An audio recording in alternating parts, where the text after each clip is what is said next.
On va recommencer avec Mme Nathalie Bolduc, qui est conseillère en génétique et qui est maintenant conseillère en génétique à la compagnie Biogénique, là, où il y a un kiosque ici.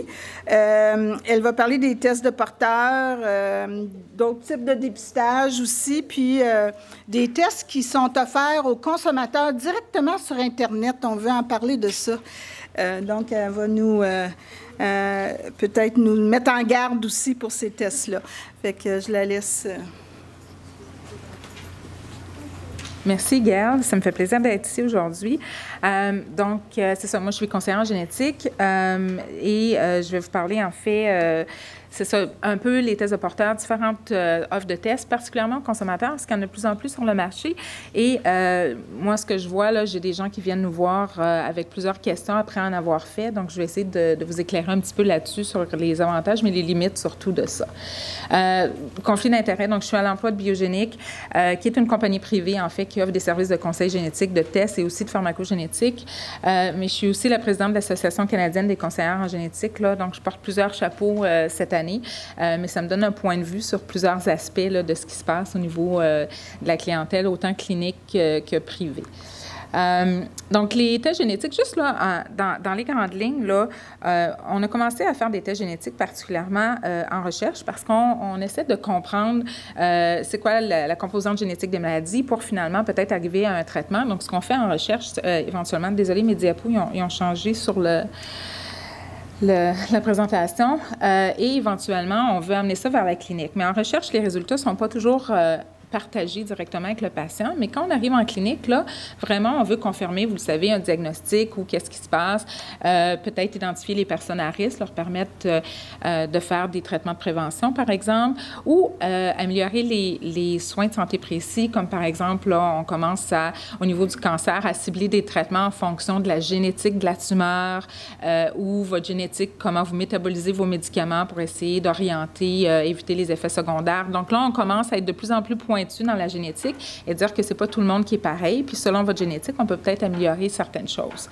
On fait des tests génétiques pour les tests de porteurs, par exemple, pour planifier notre famille. Si on sait qu'on est à risque de maladie, comme vous avez entendu parler aujourd'hui au niveau de la population juive-ashkénaze ou Saguenay-Lac-Saint-Jean ou pour d'autres maladies.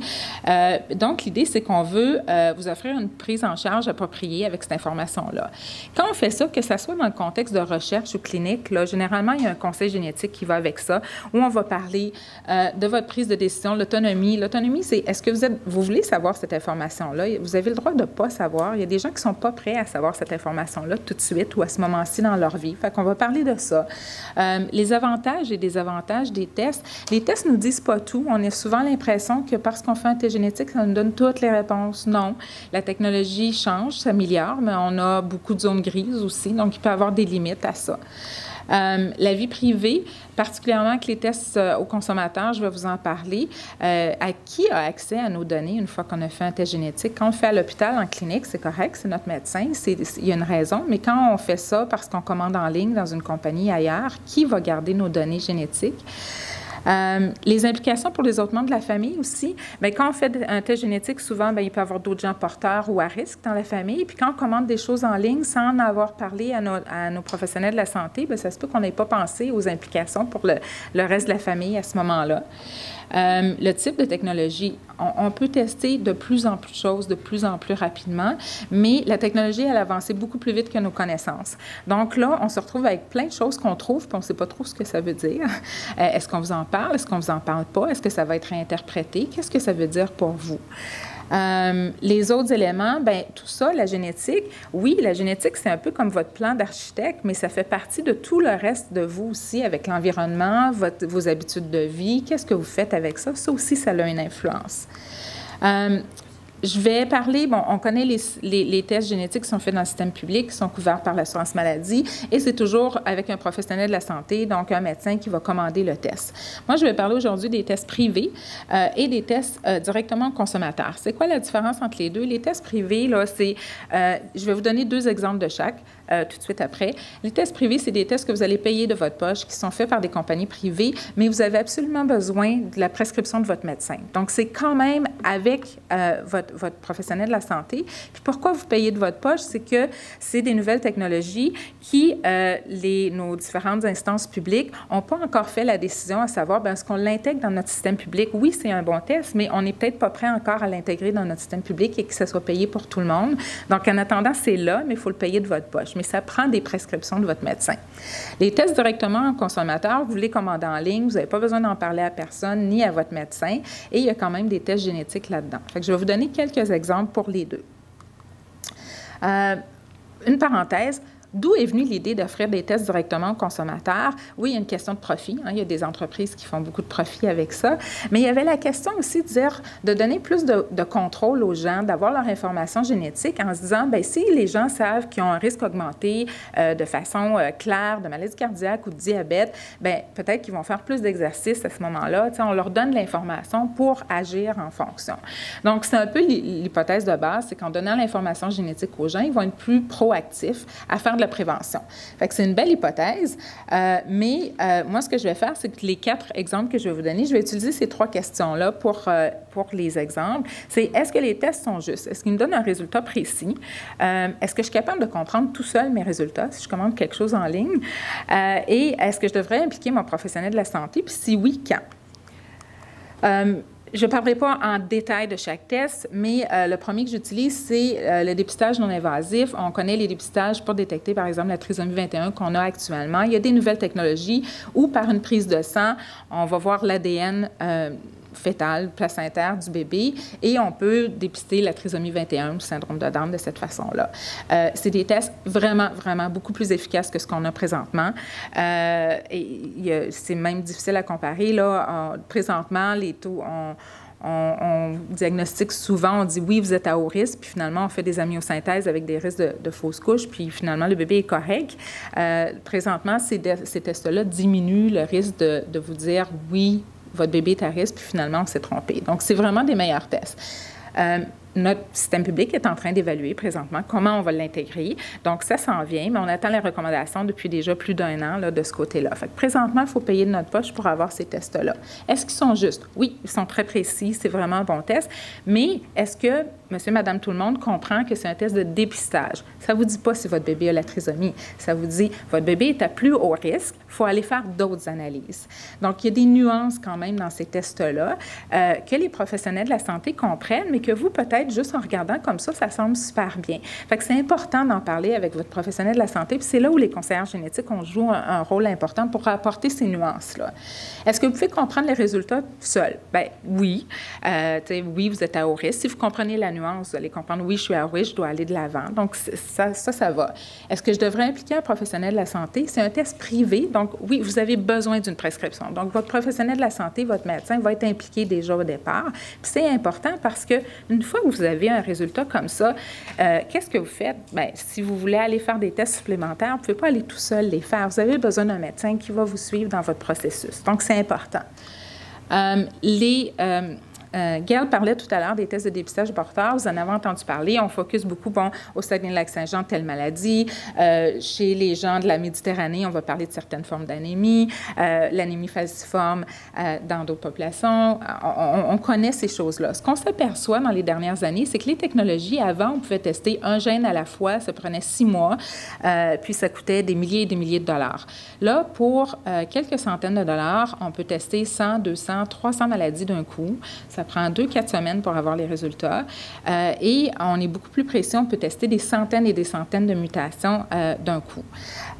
Donc là, il y a des compagnies qui offrent des tests de dépistage de porteurs où on peut dire, on vous teste pour 200 maladies et on peut vous dire si vous êtes porteur de quelle maladie. On teste votre conjoint. Si vous êtes tous les deux porteurs de la même chose, vous avez un risque d'avoir un enfant atteint de cette maladie-là. Qu'est-ce qu'on fait avec ça? Et ce qu'on s'est aperçu avec ces études-là, c'est que, par exemple, si je prends la maladie de Tay-Sachs qu'on voit plus dans la population juive ashkénaze, dans les gens qui ont fait les tests avec ces compagnies-là, ils ont remarqué que jusqu'à 30% des gens qui ne s'identifiaient pas comme étant juifs ashkénazes étaient porteurs de la maladie de Tay-Sachs. Donc ça, c'est des gens que quand je les vois en clinique, on demande toujours, vous êtes de quelle origine, vous êtes de quel endroit, ah, vous venez du Saguenay-Lac-Saint-Jean, on pourrait vous dépister pour ça, vous êtes juif ashkénaze, on va vous dépister pour ça.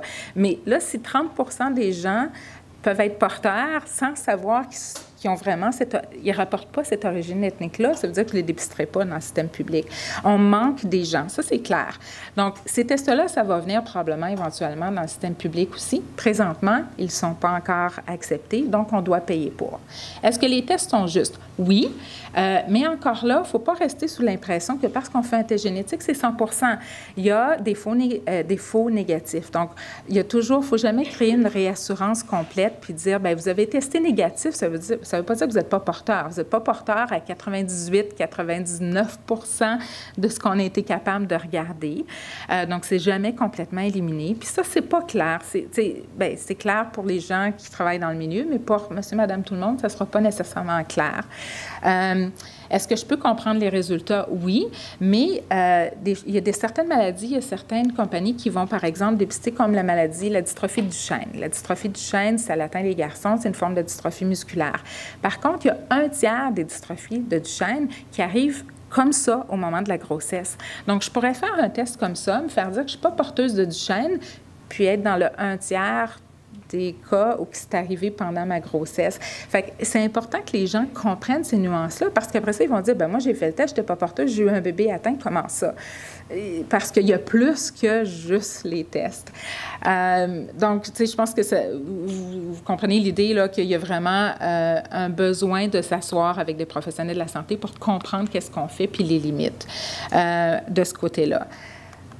Les tests directement aux consommateurs. Là, il y a les tests, ce qu'on appelle là, le Fun Genetics, là, qui c'est parce que vous voulez savoir, vos ancêtres, vous voulez savoir j'ai combien de pourcentage d'être irlandais, puis combien de pourcentage d'être italien. Il y a des tests comme ça qui existent sur le marché. Il y en a une panoplie. Ancestry DNA, en fait, c'est un de ceux qui a été évalué par plein d'autres compagnies, qui est un des bons. Est-ce que les tests sont justes? Bien, oui, mais tu sais, ça vous dit, est-ce que ça va vous servir dans la vie au niveau des maladies? Non, tu sais, ça vous dit, c'est vraiment juste pour voir un peu là d'où vous pouvez venir. Est-ce que je peux comprendre les résultats? Bien, oui, généralement, mais encore là, ça devient intéressant parce qu'il y a des gens qui font ces tests-là pour certaines raisons. Il y a eu des cas aux États-Unis où ils parlaient, par exemple, des groupes suprémacistes blancs qui faisaient les tests pour se prouvé qu'ils étaient complètement blancs, puis finalement, bien, il y avait un 10% d'origine africaine, puis ça faisait pas tellement leur affaire comme résultat. Fait que les gens, tu sais, on s'attend à certaines choses, puis on a autre chose. Il y a aussi un cas, puis ça, c'est un petit peu plus troublant. Ce qui arrive dans ces choses-là, c'est que quand vous consentez à ces tests-là, généralement, là, les pages de consentement, c'est comme 14 pages. Honnêtement, il n'y a personne qui lit. J'en ai fait certains parce que j'avais fait une étude il y a une année. Fait que 14 pages, là, puis j'ai parlé à des gens, ils me disent « Non, je fais ça », puis je clique « Oui ». Donc, où vont vos données? C'est dans ces 14 pages-là que c'est écrit. Les tests ne sont pas chers parce que les données vos données sont amassées pour être utilisées pour autre chose par d'autres compagnies. C'est là qu'ils ont leur gain financier. Pas en faisant les tests, c'est en ayant vos données. Fait qu'il y a un risque à faire ces tests-là de ce côté-là. Puis l'autre chose, c'est que si vous voyez les publicités à la télé, ça montre « Ah, vous avez retrouvé votre grand-tante que vous ne saviez pas qu'elle existait, qui est en Italie. » Et il y a des cas qui ont passé dans les journaux où, par exemple, un homme qui a fait le test, puis vous pouvez cocher, dire « Je veux être contacté par mes membres de famille compatibles au niveau de l'ADN. » Fait que là, vous recevez un courriel qui dit « Telle personne partage 25% de votre ADN, voulez-vous être mis en contact? » Oui. Fait qu'il y a un homme qui rapportait que lui a fait ça, puis il trouvait plein de membres de famille du côté de sa mère, puis il trouvait rien, zéro match du côté de son père. Puis finalement, il a trouvé un match qui a été contacté par quelqu'un très, très, très proche, qui se trouvait être le meilleur ami de son père. Et donc, vous me voyez venir. Donc, il est allé rencontrer le meilleur ami de son père pour apprendre que son père avait eu une aventure avec sa mère. Donc, finalement, son père, c'est ça, c'était de la non-paternité. Puis, il l'a trouvé en faisant un test pour savoir ses origines ethniques. Fait qu'il y a un danger à cocher des choses pour trouver, en tout cas, tu sais, je n'irai pas plus loin, vous comprenez. Est-ce que j'ai besoin d'impliquer un professionnel de la santé? Bien non, parce qu'il n'y a pas d'implication médicale là-dedans. Mais est-ce que vous devez poser plus de questions avant de vous embarquer dans des tests comme ça? Ben, peut-être. Il y a peut-être des choses à regarder. Il y a des choses, là, puis ça, 23andMe, on entend plus parler, fait que je l'utilise comme exemple. C'est un de ceux qui qui me tracasse le plus. Et la raison, c'est que c'est un mélange de tout. Un mélange de tests de santé, un mélange de vos ancêtres, un mélange de avez-vous le gène pour avoir les cheveux frisés ou c'était quand votre première dent de bébé. C'est vraiment un mélange de tout, plein mélangé. Fait qu'il y a des gens qui font ça parce que c'est le fun, mais c'est qu'il y a une partie vraiment médicale là-dedans, puis c'est là où ça m'achale. La partie médicale, ils ont 44 maladies qui sont transmises héréditairement. Puis ça, c'est fibrose kystique, anémie falciforme, Tay-Sachs, ça en fait partie. Mais ce que les gens ne comprennent pas, c'est qu'ils ne regardent pas. Vous savez, tantôt, quand les gens du Coran parlaient de la fibrose kystique, ils disaient que c'est compliqué parce qu'il y a des centaines de mutations. On n'a pas juste une ou deux à tester, puis on sait qu'on vient de tester tomber sur 98 % des gens. Mais les gènes qui testent, c'est ça. Puis la fibrose kystique est là-dedans. Mais ils ne testent pas les 1500 mutations qu'on connaît pour la fibrose kystique. Ils en testent 12, 15. Puis là, votre test dit que vous êtes négatif. La majorité des gens, ils pensent, j'ai fait un test, ça me disait que j'étais négatif pour la fibrose kystique, j'ai plus besoin de m'inquiéter. Tester 12 mutations sur 3000, là, c'est pas négatif. C'est négatif pour les 12, puis le reste, on le sait pas. Fait qu'il y a des gens qui sont porteurs, qui pensent qu'ils le sont pas, puis là, ils font pas plus de suivi médical ou ils en parlent pas à leur médecin, donc ça crée une fausse réassurance. Puis c'est là que j'ai beaucoup de difficultés avec ces tests-là, parce que quand vous lisez les résultats, c'est 8 pages d'explication qui dit, bien, vous n'êtes pas porteur, mais vous avez un risque. Fait que, tu sais, c'est pas vraiment médical, mais peut-être que oui. Puis les gens comprennent vraiment pas. Puis moi, présentement, j'ai des gens qui nous appellent justement au privé, qui disent, bien, j'ai fait le test 23andMe, je suis porteuse de plein d'affaires, mais là, je suis plus trop sûre si ça a des implications. Pouvez-vous me l'expliquer?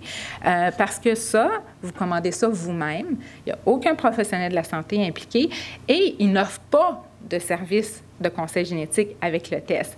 Le dépistage prénatal dont je vous parlais au début ou les dépistages de porteurs, les compagnies privées qui font ça, ils incluent le conseil génétique pour vous expliquer les résultats après. Donc ça, c'est très différent de ça où vous commandez, vous êtes pris à lire des pages et des pages de rapports vous-même. Ils testent pour des maladies comme les cancers héréditaires aussi là-dedans, mais même chose, ils testent pour 3 mutations sur 3000, sur les gènes BRCA1, BRCA2, et les 3 mutations, en fait, c'est les mutations présentes dans la population juive ashkénaze. Moi, je l'avais fait là, pour une étude, fait que j'ai testé négative, mais je ne suis pas d'origine juive ashkénaze, fait que, en fait, s'il l'aurait trouvé, j'aurais été peut-être surprise de ce côté-là, mais où j'ai eu peur, c'est que je me suis mis à lire des commentaires des gens qui disaient, bien, moi, j'ai testé positif au système public, puis je suis suivie pour ça, puis là, je fais ce test-là, puis il est négatif. Est-ce qu'ils se sont trompés au public? Non. C'est là qu'ils ne nous ont pas testé pour les bonnes choses.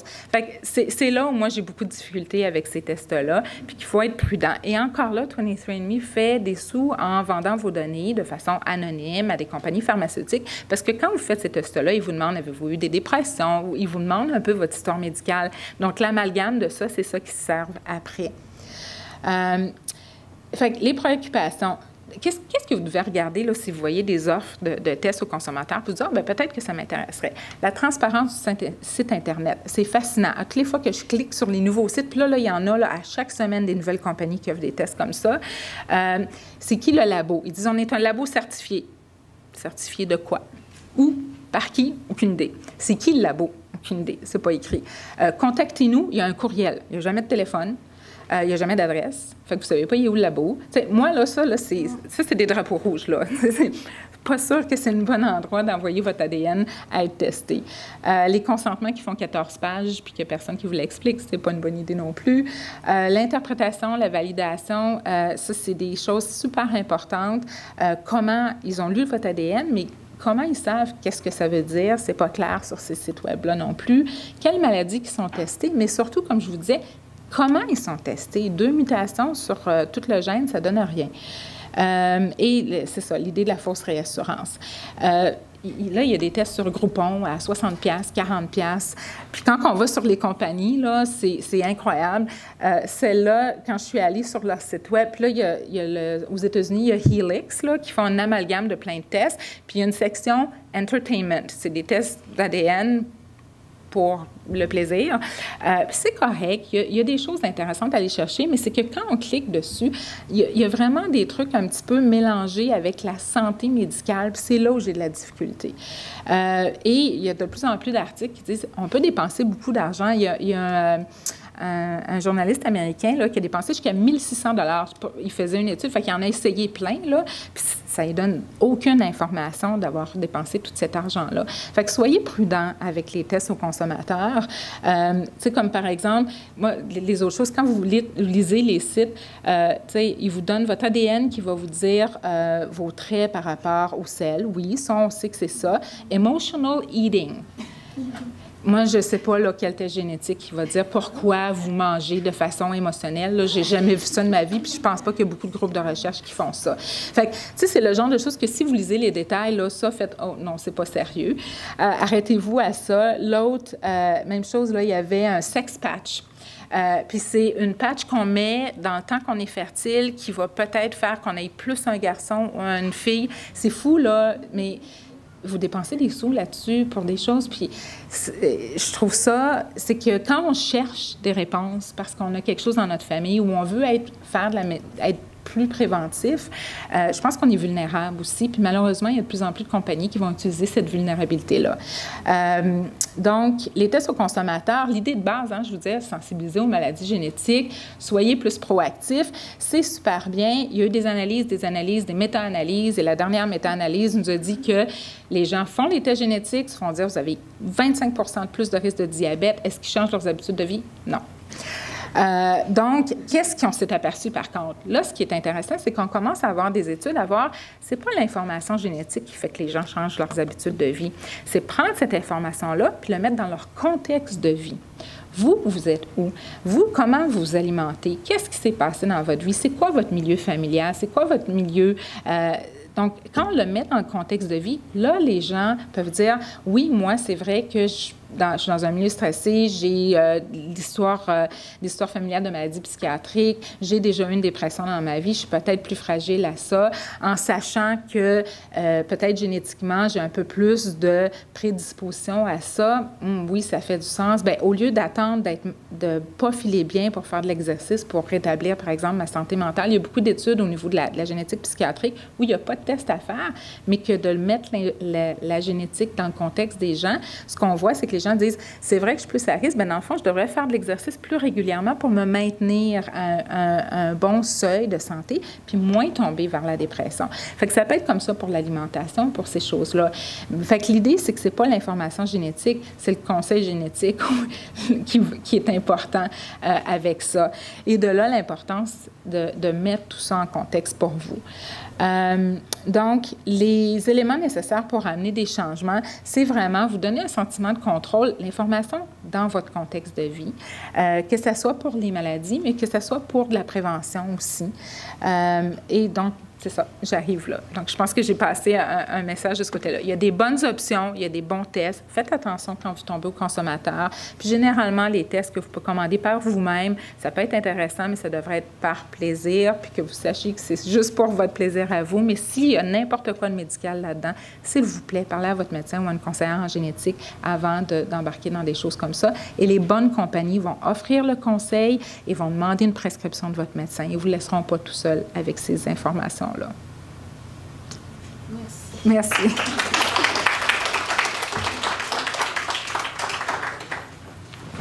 Vous pouvez aussi appeler notre centre d'information quand vous avez des questions sur la génétique. Fait que et on peut vous référer. Puis juste pour vous dire que le RQMO, il y a les kiosques de Life Labs et de Biogénique. Et c'est parce que c'est des compagnies qui ont des laboratoires certifiés puis des conseillères en génétique. Puis en plus, ils ont des conseillères en génétique au Québec qui parlent français. Fait que c'est pour ça qu'il y en a d'autres compagnies aussi, là. Mais c'est nous, évidemment, là, on fait attention aussi où est-ce qu'on référerait des gens, tout ça. Fait que, t'es pas resté, là? Il y a peut-être des questions pour toi, Nathalie. Est-ce qu'il y a des questions sur ces tests-là? Oui. C'est moi. Ah, c'est toi? À propos des données génétiques qui sont retirées, la plupart des tests, est-ce que c'est du séquençage, genre deep sequencing, ou plutôt des puces? C'est-à-dire qu'on ne sait pas exactement quelle est la séquence, on n'a pas tout le génome. Pour ceux Pour les classiques, au moins? Oui, bien pour les tests de porteurs, là, par exemple, étendus, où on teste 100-200 maladies avec la prescription du médecin, généralement, ils font du séquençage étendu, là, le séquençage de nouvelle génération. Donc, vraiment, ils regardent tout. Les compagnies qui font les tests aux consommateurs, la raison que les tests sont si peu chers, c'est qu'ils font du génotypage. Ils regardent 2-3 variants, puis c'est tout. Donc, c'est ça la différence là, de ce côté-là. C'est quand même déjà mieux au niveau de la quantité de données qu'ils ont sur les patients? Bien, en fait, ils rapportent à vous les 2-3 variants, mais ils ont votre ADN. Fait que je ne sais pas ce qu'ils font en arrière. C'est ça. C'est ce que je me posais comme question. Ça, c'est pas clair. Parce qu'au niveau éthique, en tant qu'étudiante en génétique, on se pose souvent la question, est-ce que c'est éthique que quelqu'un d'autre que nous-mêmes ou un médecin qui est sous secret professionnel peut avoir notre code génétique? Ouais. Parce que, par exemple, quelqu'un qui a une mutation sur un gène qui est peut-être qui est sans doute impliqué dans une maladie, mais c'est juste une prédisposition.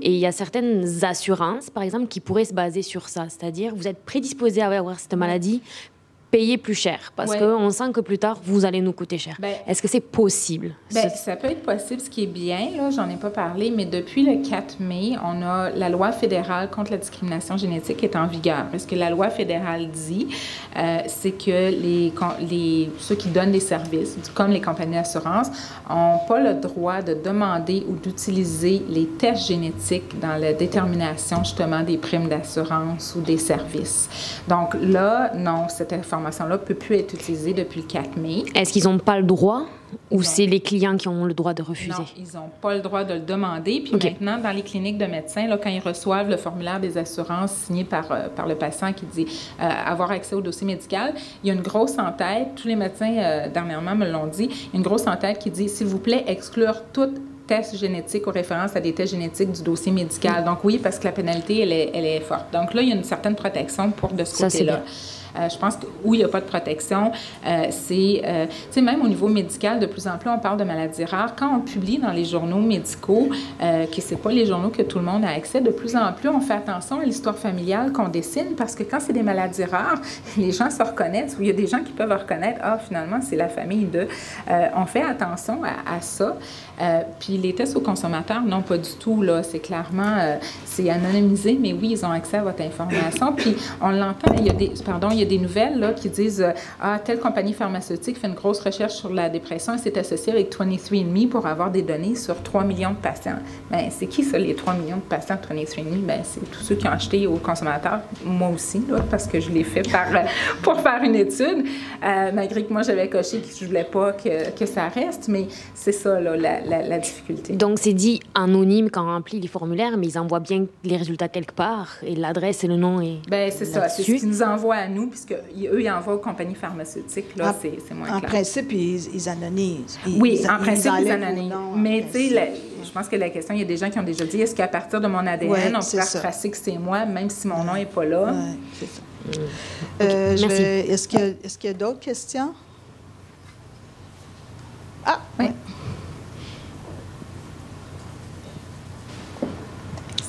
Donc, ce que je comprends, c'est qu'une compagnie d'assurance n'est pas tenue là, n'a pas le droit d'avoir les résultats des tests génétiques. Là. Non. C'est très récent, là. C'est depuis le 4 mai. Okay. C'est depuis le 4 mai. Par contre, il y a une faiblesse dans la loi, puis c'est qu'ils prennent quand même votre histoire familiale. Donc, si votre mère a eu un cancer à 32 ans, puis votre soeur en a eu un à 35 ans, bien, votre prime tu sais, juste par l'histoire familiale, on se doute qu'il y a une prédisposition génétique, donc votre prime va changer de ce côté-là. Ça demeure, mais ils n'ont pas le droit de demander votre test génétique et de dire, à cause que vous avez ce test-là, ce résultat-là, on ne vous assure pas. Ça, c'est illégal. C'est illégal depuis le 4 mai. Donc, ça va jusqu'au point de dire que les résultats des tests génétiques, c'est pas quelque chose qu'ils peuvent recevoir, là, qu'ils peuvent avoir. Ils n'ont plus le droit de le demander. Non. Ils n'ont plus le droit. D'accord. Parfait. Merci. Excusez-moi. Juste une petite clarification. Oui. Dans le fond, quand vous avez dit histoire familiale, donc ils ont accès à l'histoire familiale au dossier de génétique? Non, ils vous le demandent. Hein. Quand vous remplissez, on parle d'assurance vie, là, des assurances personnelles. Quand vous faites une demande d'assurance vie, ils demandent toujours vos frères, vos sœurs, vos parents, est-ce qu'il y a des cancers, de la démence, du cholestérol. Donc, ça, c'est l'histoire familiale et ça, ils continuent de le faire. Puis, ils peuvent poser plusieurs questions de ce côté-là. Là. Donc, ça demeure. OK. C'est beau. Merci beaucoup, Nathalie. Bon, là, on a d'autres décisions à prendre parce que je pense qu'il y a beaucoup de gens qui nous ont fait faux bond. Fait que, on avait des ateliers prévus. Et puis, là, je regarde le profil. Là, il me semble est-ce qu'il y a encore des professionnels de la santé, étudiantes? Oui, bon, OK. Parce que on voulait faire un atelier où on parlerait de l'errance diagnostique, essayer de trouver des solutions, partager, voir ce qu'on peut faire. Deux ateliers très pratiques, là, c'est parce qu'on visait c'est tout à fait correct que les patients apprennent ça, mais on voulait vraiment viser les professionnels de la santé pour savoir comment prendre une bonne histoire familiale. Moi, comme je dis toujours, moi, mon expérience avec mes médecins, c'est qu'ils me demandent toujours, y a-tu du cancer à ta famille, une maladie cardiovasculaire, je sais pas, le diabète, mais il y a plein de questions qu'on peut poser qui sont des signes d'alerte, comme bon, les immunodéficiences qu'on a vues ce matin, mais des signes d'alerte qui pourrait y avoir une maladie héréditaire. Moi, en tout cas, il n'y a jamais, même durant ma grossesse, il n'y a personne qui m'a demandé ces choses-là. Puis il me semble, c'est pour ça qu'on disait dans le programme que l'histoire médicale, en fait, c'est le premier dépistage qu'on devrait faire pour une maladie héréditaire. Fait qu'il y a des conseillères en génétique, étudiantes en conseil génétique qui ont préparé un atelier là-dessus. Et puis, pour les outils diagnostiques, dont le Dr Melançon en a montré ce matin, mais il y en a d'autres aussi, et des sites Internet qui seraient intéressants, mais ça, peut être intéressant pour tout le monde aussi. Fait qu'il y a celui-là, mais là, on est peu nombreux. Alors, comment on s'organise? Est-ce qu'il y en a qui avaient déjà une préférence pour un atelier? Fait que je vais commencer par l'errance diagnostique. Est-ce qu'il y en a qui voulaient? 2 personnes? 3? Comment prendre une histoire familiale? Oui. Et puis, outils diagnostiques? Bien là, je pense qu'il y a beaucoup de gens qui n'ont pas de préférence. Qui n'ont pas répondu, là? Qu'est-ce que vous allez faire, vous? On invente un 4e atelier? Bon, alors, écoutez, ce qu'on va faire, c'est qu'on va les faire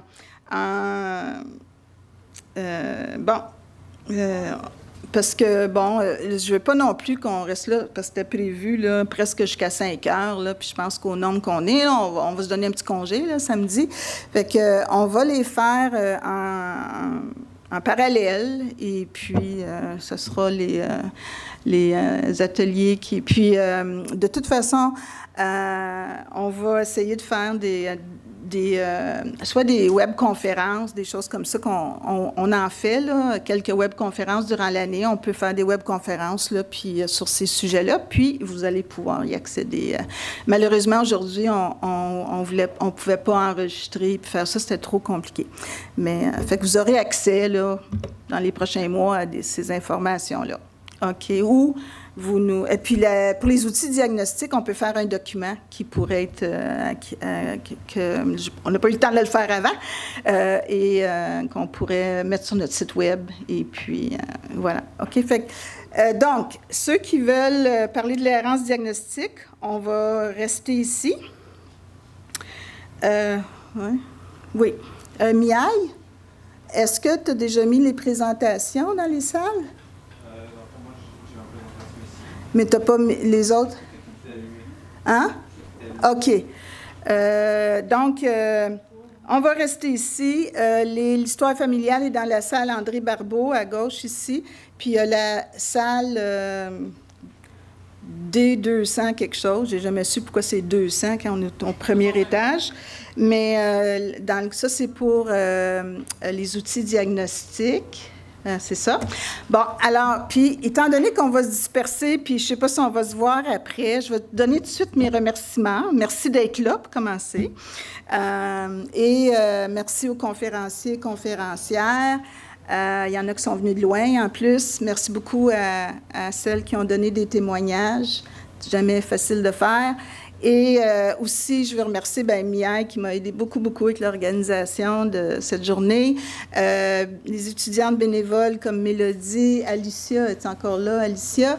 Et puis, les conseillers en génétique de McGill. Belle participation de McGill. Les autres universités n'ont pas bien répondu. Donc, Géraldine et... Jeanne, oui, mais quel atelier tu fais? J'essaye de me rappeler. Oui, Janine et Géraldine sont des conseillères en génétique. Géraldine est conseillère ici à l'IRCM, la première. Janine à McGill, fait qu'ils vont faire l'histoire familiale. Guillaume, je viens de le voir se lever. Je ne sais pas s'il va s'en aller ou il va être là. Je ne sais pas, il était pour aider. Ensuite, où sont les autres? Miaille va faire un atelier outils diagnostiques avec Pamela et Courtney. Sont-elles là? Ah, sont là, OK. Et Catherine, toi, non? OK. Catherine est étudiante en conseil génétique aussi, puis elle peut aider. Est-ce que j'en oublie, là? Et voilà. Fait que merci à toutes vous autres de participer à cette journée-là. Puis... voilà, et merci évidemment, là, je ne sais pas si est-ce que ça se déroule. Merci aussi à nos commanditaires, évidemment. Là, vous avez vu afficher toute la journée, donc les compagnies Alexion, Janssen et Roche qui ont contribué à des activités dans le passé, puis notre journée cette année encore. Et puis les compagnies Biogéniques et Life Labs. Là, puis si vous n'êtes pas allés leur jaser, là, profitez-en, là, encore, sont ici pour aller parler de leur test génétique. OK, bien, merci beaucoup d'avoir été là.